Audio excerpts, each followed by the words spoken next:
What's happening, guys? Happy Sunday and welcome to Football Sunday School. I am your host. My name is Memphis. With me, as always, well, except when he's not on vacation, is my co host, Jesse. Jesse, what's going on, man? Hey. Hey, man, gonna be a great day for fantasy football. A lot going on. So I'm going to jump right into it. We probably got 45 good minutes, maybe an hour. But we're going to knock out as much as we can. How's your week going? I know you and Chad and Mike did a little Patreon for the people last night, and it seemed like it was a banger. Yeah, it was our first ever live show. It was a blast, man. We had one of our Aussie friends, Chris Falaber, and we all say that name wrong. We Falaber the I've shit got out it of now. that It's name. Failhaver. I think it's Failhaver. Failhaver.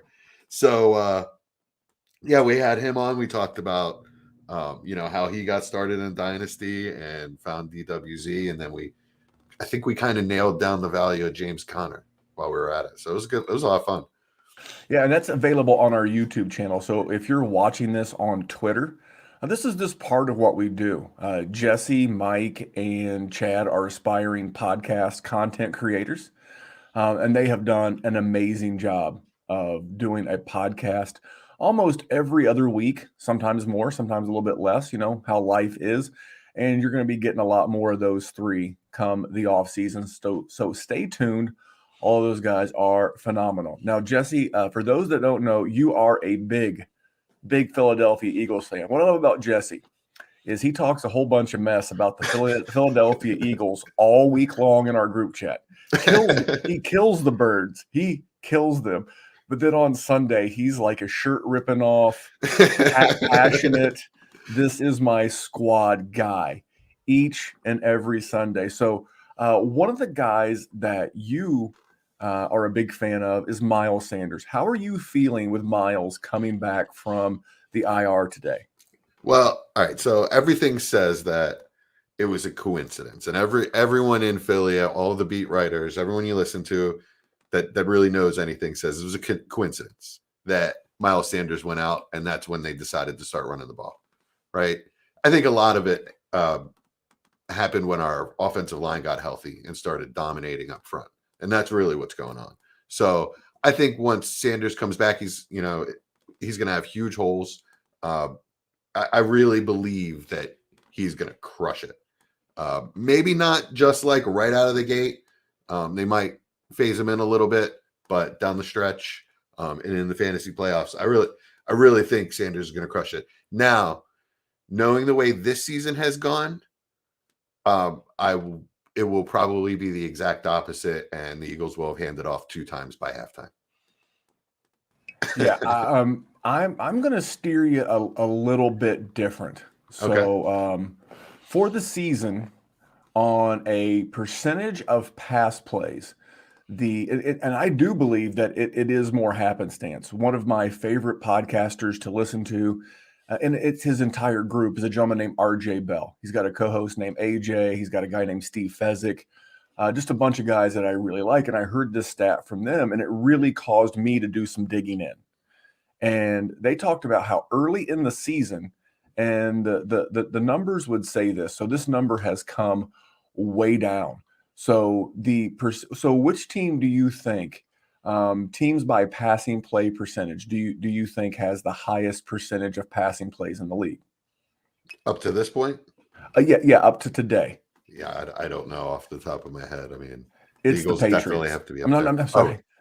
I saw Tampa Bay. I thought of Tom Brady, and then out of my mouth came the word the Patriots. It's actually Tampa Bay. Other pass heavy teams include the New York Jets, the Miami Dolphins, Kansas City, Chargers, Vegas, Atlanta. So not to be surprised. So at the bottom of this list, the Philadelphia Eagles pass the ball the third least in the NFL at 52% of their games. Now, on a short 3-week IR stint, I just answered my own question. How many weeks is a short-term IR stint? 3. 3. Over the last 3 games, Philadelphia has only passed the ball 40% of the time, actually 39.06 if you want to be specific. And last week against the Broncos, they only passed the ball 32% of the time. And I believe Philadelphia has had a lot more success. They played the Chargers super close in that game against the LA Chargers. You would know that. They beat Denver, who had just put a whooping on the Cowboys. And all of a sudden, we're starting to run the ball more. This is why I absolutely love Miles Sanders rest of the season. And I do believe that over the course of today's game, they're going to give you the chance to get him as a buy in both seasonal and dynasty because they're playing the Saints. Couple of things, and this first note was from our very own Dr. Kyle. Dr. Kyle said that the Sean Payton is the first non-divisional head coach to get a second look at Jalen Hurts. I think that's going to matter. The Saints also have the most difficult run defense for fantasy running backs. So first game off the IR, tough matchup against the team that kind of wants revenge because remember last year in his first start, Jalen Hurts smoked the New Orleans Saints. So a lot of factors working against him today, but over the course of the rest of the season, I really, really like Miles Sanders. What do you think about that breakdown there, sir? Yeah, I love it. Absolutely love it.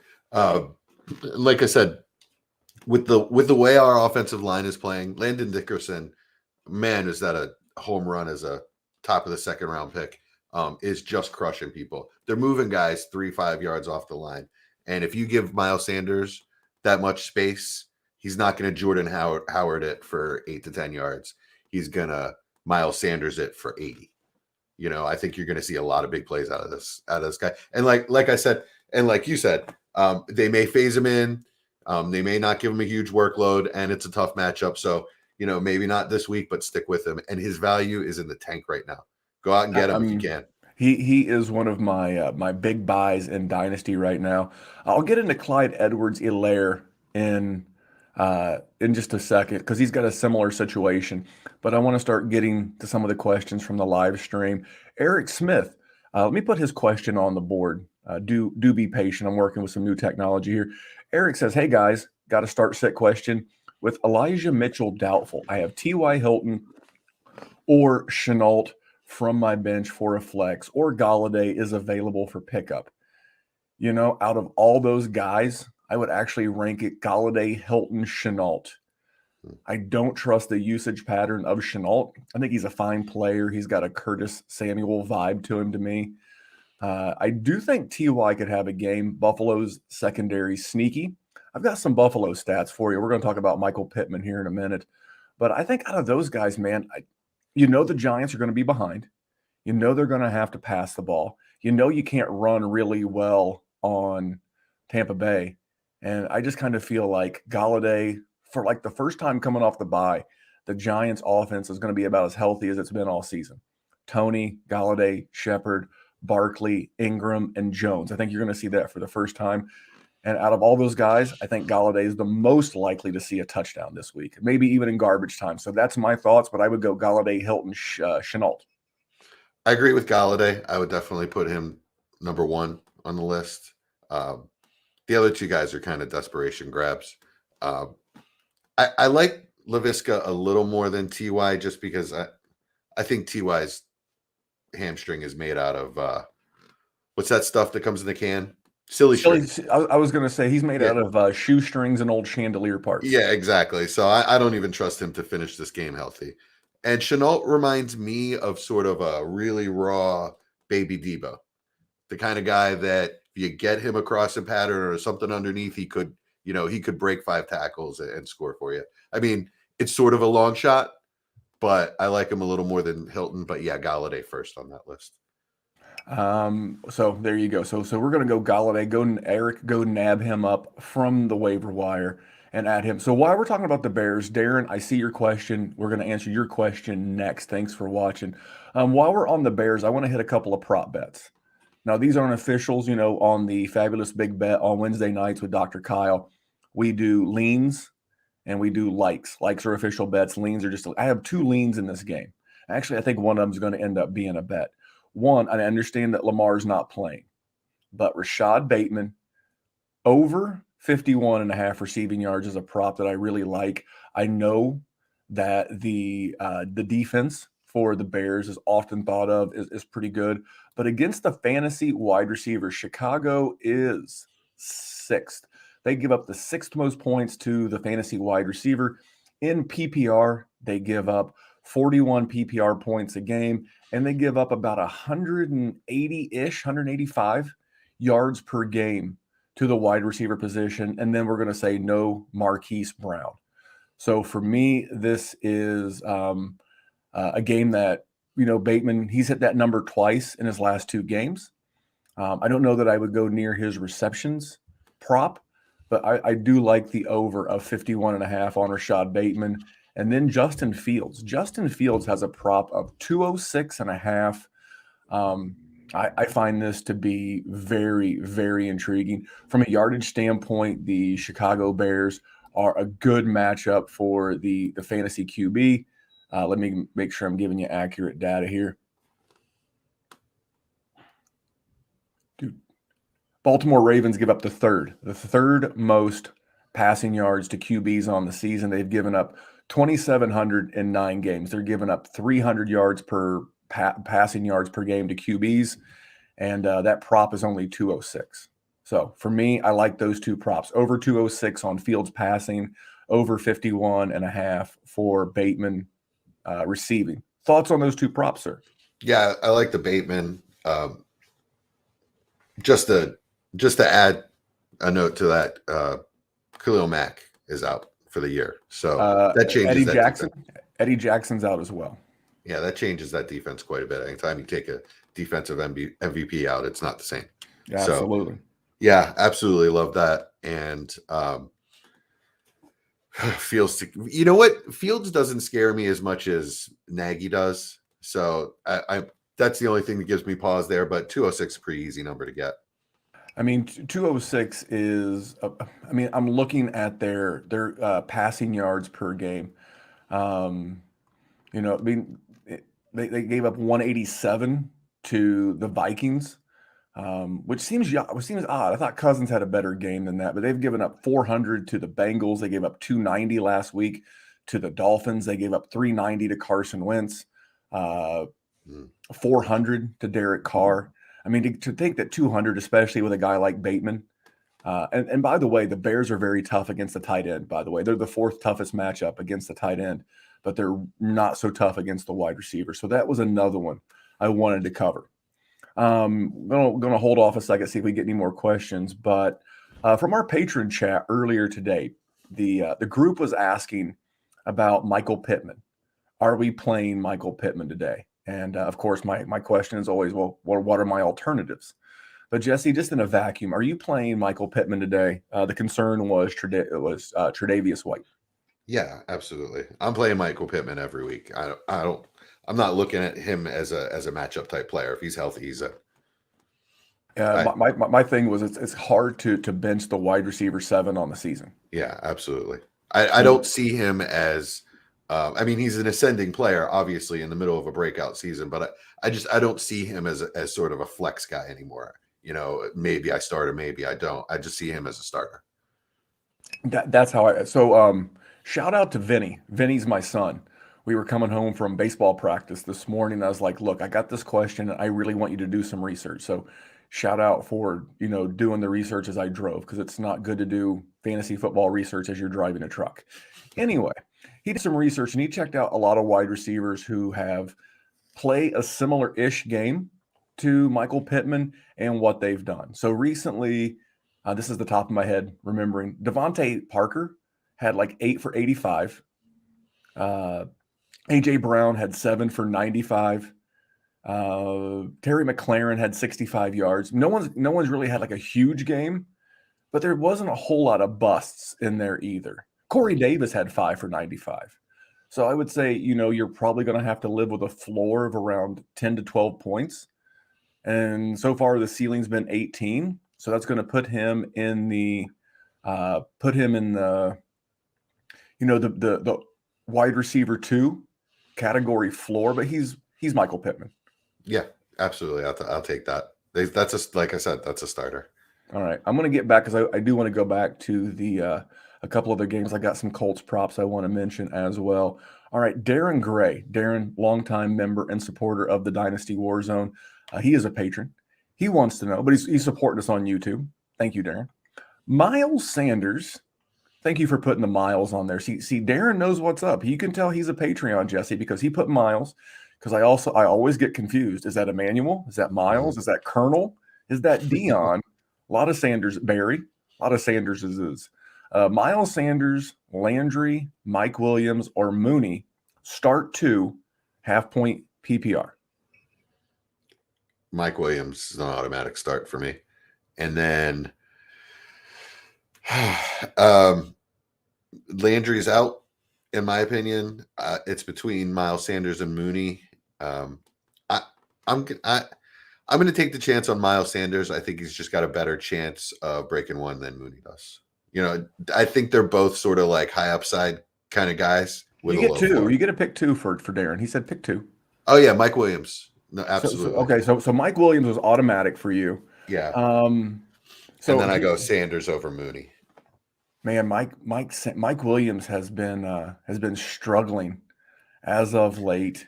Yeah, but he's been like inches away from big games. During this stretch where he's not been so great. Like last week, he just needed to get his head around a half second quicker in the end zone, and he had a touchdown. There was another. He caught a ball on the 5 and took it to the 3. You know what I mean? He did like a barrel roll. Yeah, he's right. So I mean, he's that close. Nothing's really changed with him except for they're not really leaving cornerbacks man up on him. When they do, they get burned. So it's he's still getting the targets, and I still think that it's just sort of like the fluctuations of the season. It's sort of just a down patch for him. Yeah, I don't think we're too far off. So for me, I'm definitely putting out Landry. There's going to be weather in this game, and he's playing Detroit. Mm-hmm. If I'm going to pick any wide receiver over a running back, then I am going to make sure they're playing from behind. And I don't anticipate Cleveland playing from behind. There's going to be rain, a little bit of wind in Cleveland, nothing monsoon-ish, but there will be weather in Cleveland, rain and a little bit of wind, and they're going to be playing from ahead. This is a Nick Chubb game. This is not a Jarvis game. So I'm definitely going I'm going Mooney, as a matter of fact. He has been the favorite target of Justin Fields. And Allen Robinson's out. Allen Robinson's out. For me, if I'm a big dog in the matchup, I'm going Williams and Mooney. And if I'm a favorite in any capacity, even if it's close, I'm going to go Sanders and Williams. But if I'm the dog and I need hero plays, because I don't think there's many hero plays for Sanders, I'm gonna lean Williams and Mooney, but it would be down to those 2. I want to see the mix of touches with Sanders coming back. I already mentioned how tough the matchup is against the Saints in that rush defense. All right, Eric's back. I got to get Eric's question before. Hold on, this new computer again, new technology. Eric, he's back. Brother-in-law sitting next to me had Lamar and needs a QB, Justin Fields or Trevor Lawrence from free agency. Well, what do you think, Jesse? I'm going to let you take this one first. I've been looking at this question and thinking about it, and I think I'm going to go Fields for the rushing upside. I'm going to hope that he breaks one or, just kind of takes over the game a little bit with his legs and can throw a little competent passing in there. Trevor Lawrence, I think they've just been dialing him back more and more, and they're just really not. They're not giving him shots deep. He doesn't really have the weapons. Without DJ Chark there, I think it changed that offense quite a bit. And I just have a little more confidence in Fields because of the rushing upside. I mean, neither one of them is a great option, but I think, I think I'd take Fields.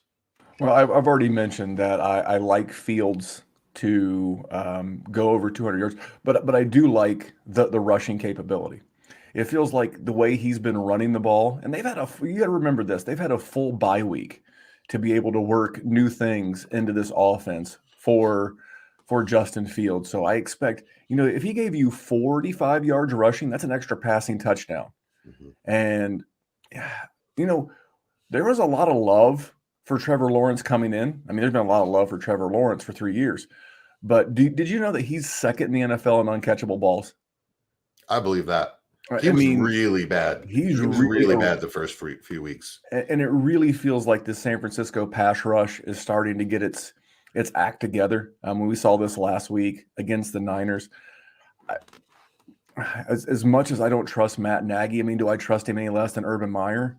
I mean, if he was playing like IU or Iowa or something, maybe, but he's not. He's playing the 49ers. 49ers need this game to stay in playoff contention. The Patriots did them a favor the other night, taking out the Atlanta Falcons, who were had a similar record.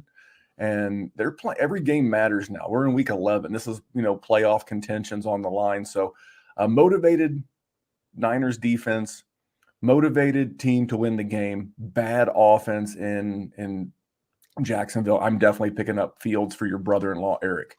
All right, real quick note from my boy Wheeler. Wheeler said, start Pittman every week. If you don't know Wheeler, his name is Kevin Wheeler. He has done rankings for the 5 years I've known him for Fantasy Pros, and he's been in their top 10. So when you're top 10 at ranking players for half a decade, you tend to know a thing or two about a thing or two. So if Wheeler says start him every week, it's not a question. Moving on, by the way, I do have a couple of props I want to mention that game, but I do want to mention our own David Donaldson, also a patron at patreon.com/Dynasty Warzone. Jesse is a Mike Williams apologist.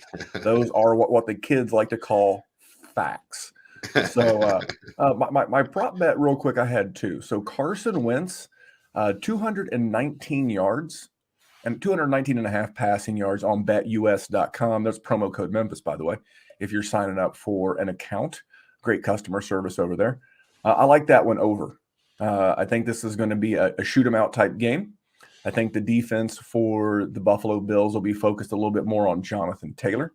So because of that, I think Carson Wentz goes over the 219. I don't know that he goes way, way over. I mean, I hope I do. I hope he does. I'm a Colts fan. But for the love of God, I like over 219. Also, I like JT under 3.5 receptions. I'm not going near his yardage prop. We've seen JT many times take one and take it to the house. So he could bust a long, reception at any point. I just don't know that he's going to get 4. So I'm going to go under 3.5 receptions, especially if they get behind. We know in the 2-minute drill and right before halftime, they tend to mix in more Nyheim Hines. So I'm going to go under the 3.5 receptions. Anything on those two props before we keep? You can tell me I'm wrong. You can tell me I'm horrible. Under 3.5 that's a solid number. Over 219 for Carson Wentz. I mean, it's pretty simple. For an actual starting NFL quarterback, is in the way the NFL is played today, 219 is nothing. So I would absolutely do that. I don't like trying to predict game flow, but I will say if the Colts play what Jacksonville played on defense, which is, 2 high safeties and just try to frustrate Josh Allen, it might not be such a shootout, but 219 is just so reachable. I would absolutely go with that. Yeah, I wanted to double check. So a great website on Sunday mornings, if you're looking, I like to give everybody resources, is Nflweather.com. It's a pretty simple website, nothing flashy, nothing fancy, but it's one that I go to every time I've always got it pulled up. I got my 2 monitors and I got my laptop down below. And the game for the Colts and the Bills at Buffalo, 46 degrees, overcast, so no rain, and 10 miles an hour. So even in the monsoon, what they call that, the atmospheric river, the cyclone bomb or whatever it was, Carson Wentz passed for 190 against San Francisco in that game. So I don't think 219 is too far out of reach. Wheeler's back, and I always appreciate Wheeler supporting us. He's got his own Twitter handle that he runs at @FF_Wheeler, but he's always here in the chat on YouTube supporting us, helping us help our listeners. So Wheeler, you're a stud. Need to get you back on the pod. Been a few years. Oh, let's see here. Chad Mendoza, your co-host from Patreon by the People. Chad wants to know, CJ Uzoma I'll get that correctly, or Adam Troutman. Troutman or Uzoma. If you're not playing him, give him an honest answer. Don't work him. Well, I believe there's a league I traded him, Uzoma. So, hey, man, if you're giving up a fourth round pick, start the guy. See, this is my prop of the week, and I'm not gonna throw any shade. But the one thing I do love about technology is time stamping. Time stamping. Early Saturday morning. So I'm going to give a shout out to our boy JC. You know who I'm talking about, Jesse. He's like, have you stopped giving out props? And I'm like, I still give them out. I give them out on Football Sunday School, but I've been doing them earlier, and I've been making sure to get them in our patron betting group. And this is one that I put up Saturday morning, and I put up on Twitter. Adam Troutman over. It was 24 and a half passing yards. Now it's up to 25 to 27, depends on where you get it. The Philadelphia Eagles are the best. They don't get better than the best matchup for tight ends in the league. Philadelphia gives up 20 PPR points a game to the tight end position. I am rounding 19.8.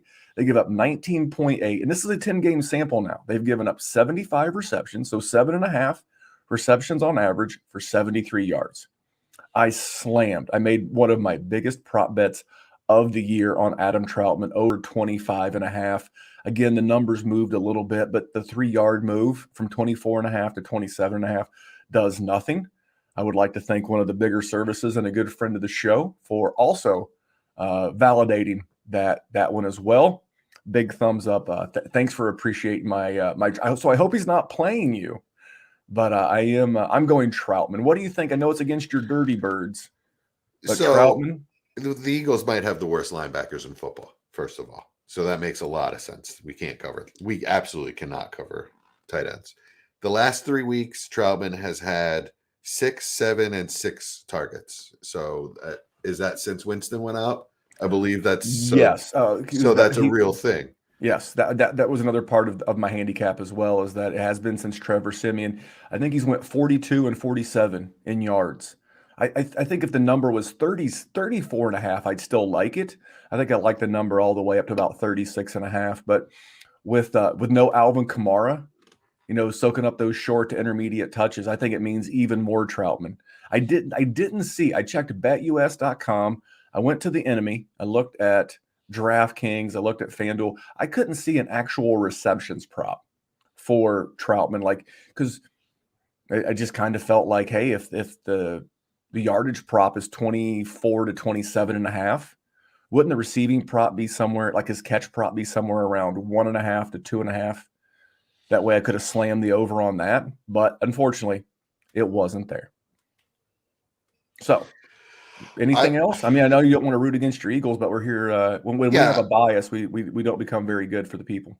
Right, exactly. No, I mean, trust me. I'm the first, like you said, I'm the first one to slam the Eagles when they, our defense is smoke and mirrors right now. But I like the Troutman play. But one thing to say about Uzama is it would be real tough to have him on the bench if he had a blow-up game, which he does from time to time. So I mean, it's real boom or bust.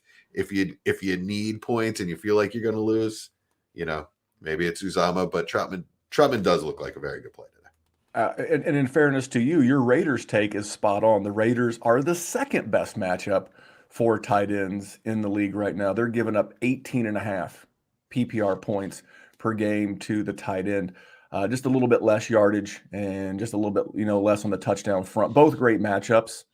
The reason why I'm leaning Troutman is the absence of Alvin Kamara. No Alvin Kamara.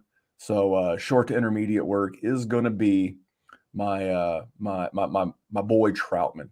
All right, Darren's back. Waiting on Barkley on Monday night or starting Gallup instead. I will just take, if I have to take a 0 with Barkley, I'm going to do it over Gallup. I understand there's no Amari Cooper. I've seen nothing to make me think that Barkley's not returning this week. Jesse, anything? I'm starting. I've waited so long to start Saquon Barkley, and he's Saquon Barkley, and I'm starting him. I mean, I have looked on every team that I have Saquon, and if for some reason he's not active, I have someone I can throw in there, a Tyler Johnson, if I don't have Devontae Booker. But yeah, I'm starting Saquon. Yeah, my boy Matt Vincent from Hate Brand Goods, sponsor of the Dynasty Warzone. One of my favorite T-shirts that I've gotten from there says "Safety Third." You know, Gallup's the safe play. You know he's going to play. It's got a great total.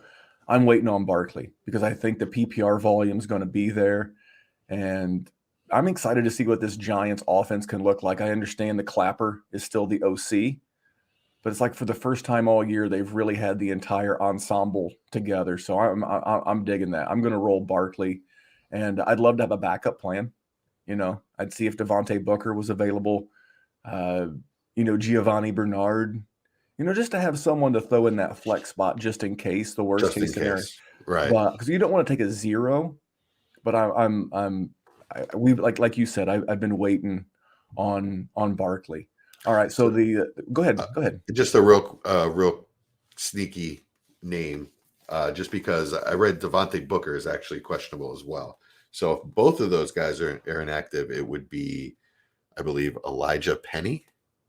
That So would be correct. There you go. If you're gonna roll Barkley, Darren, roll Barkley and hedge. Because here's the thing: even if Barkley doesn't go, Elijah Penny's still going to get some work. It may right, not be a lot. It may get you like 3 points, but it could be the difference between taking an L and a dub. I got one more prop bet for you. I don't know anyone's going to ask too many Jet questions, but here goes. I am going Ryan Griffin. That's right, Ryan Griffin of the New York Jets over 14 and a half receiving yards. He's hit this number 2 weeks in a row. And, so this is one of my things that I do when I'm looking at prop bets. The first market that I attack is the tight end market. I think it's the one that Vegas looks at the least. I think it's the one that is easy. Now, you're never going to make a bunch of money betting Travis Kelce props, George Kittle props, Darren Waller props. But you look for these sneaky Adam Troutman, Ryan Griffin. You look for these props like where no one's looking because the numbers are usually traditionally low. You can make some money because in the prop game, the books know that the average consumer, the average bettor, they're always going to look for Travis Kelce and Tyreek Hill and Patrick Mahomes and Aaron Rodgers and Devontae Adams. And you know what? The book's usually pretty spot on those guys. They don't make a lot of mistakes on Devontae Adams props.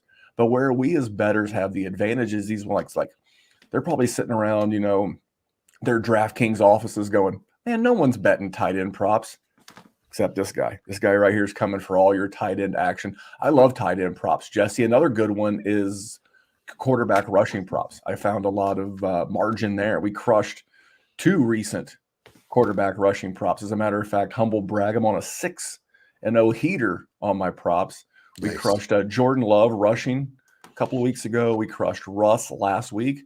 Been on a bit of a run. So those are the 2 that I attack. Do you find any flaws in my mentality? Not at all. In fact, I'm just curious. Do you ever parlay them? You know what? No, because as I was once told, it's hard enough to win one bet. Why try to win 5 in one bet? But today I did. I parlayed this Ryan Griffin and the Adam Troutman receiving yards over, and it paid about 2.5 to 1. So I'm looking for that value. Why not, man? A little bit of fun. Are you a parlay guy? I'm not a parlay guy. I have always said there is nothing better than busting your man's ass on a solid 3-teamer. That is one of my favorite things. Well, I'll put it this way. I only gamble when I'm sitting in a sports book and I have a certain amount of cash in my pocket that I'm going to bet, right? That way I don't chase it. And I tend to get bad with gambling. Not bad, but I tend to chase it and I tend to lose more than I should. So, I don't gamble a lot, but when I do, I'll take, what I love to do is take 2 bets and then parlay them together, for 3 bets total. Hey, you know what? My uncle used to work at a casino. He worked at Binion's. It used to be Binion's Horseshoe in Bossier City, Louisiana. And we were always talking about like slot machines. And he taught me at a very early age. He's like, you be very careful with something that dominates the floor and anything person, machine, whatever, that backs its ass up against the wall and takes on the world. And that's what a slot machine does.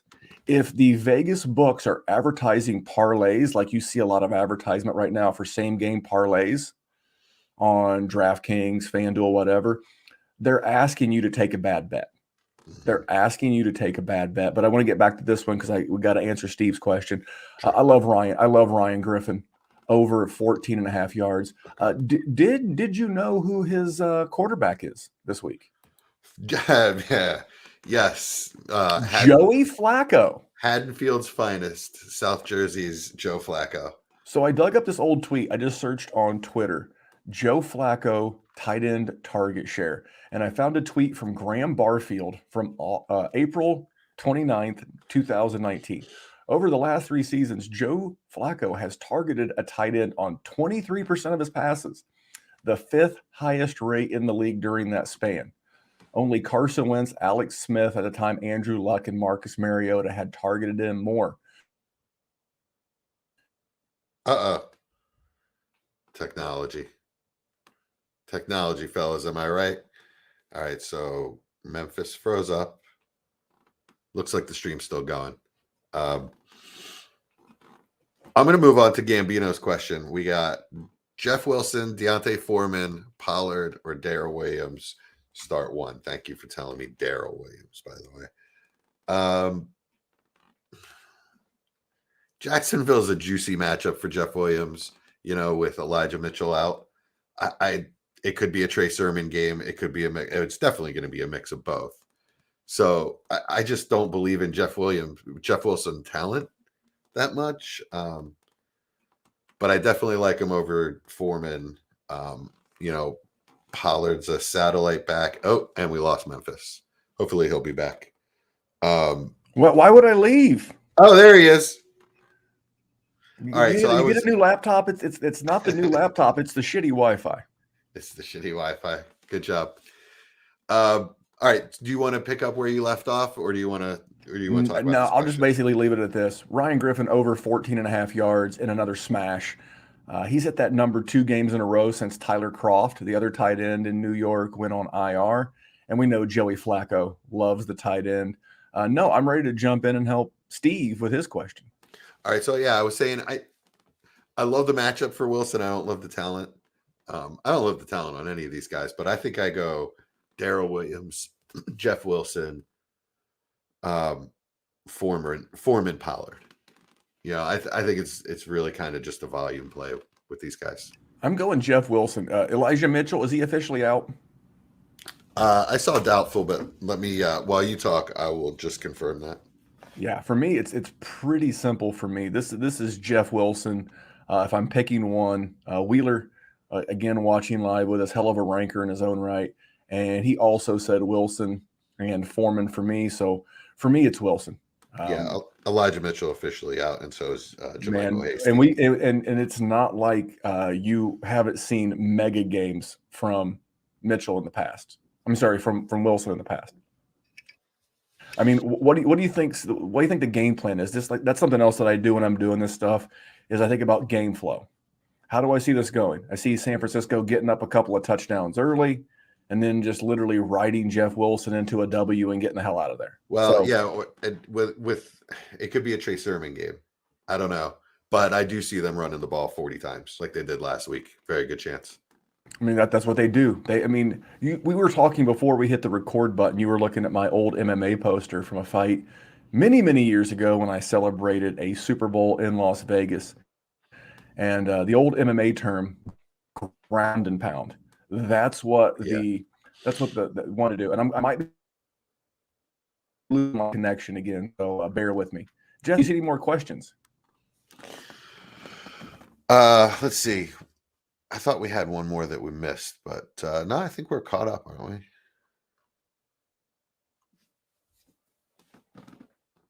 I am not seeing any, but we're wrapping them up, man. Anything else before we get out? I think I've given you all my props. I think I'm giving you everything that I'm trying to get out there today. Anything from you before we wrap up? We're about 45 minutes in.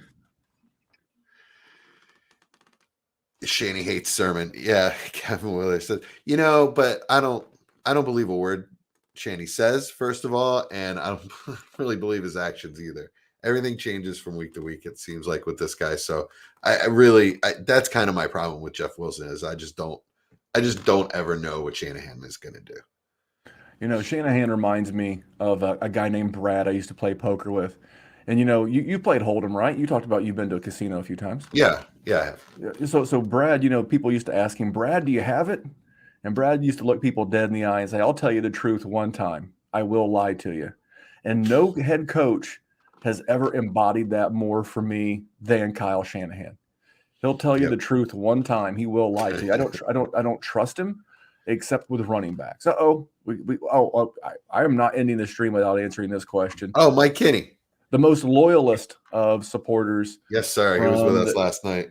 From the DWZ. Mike wants to know, what do we think of the CEH? That's Clyde Edwards-Helaire and his workload this week.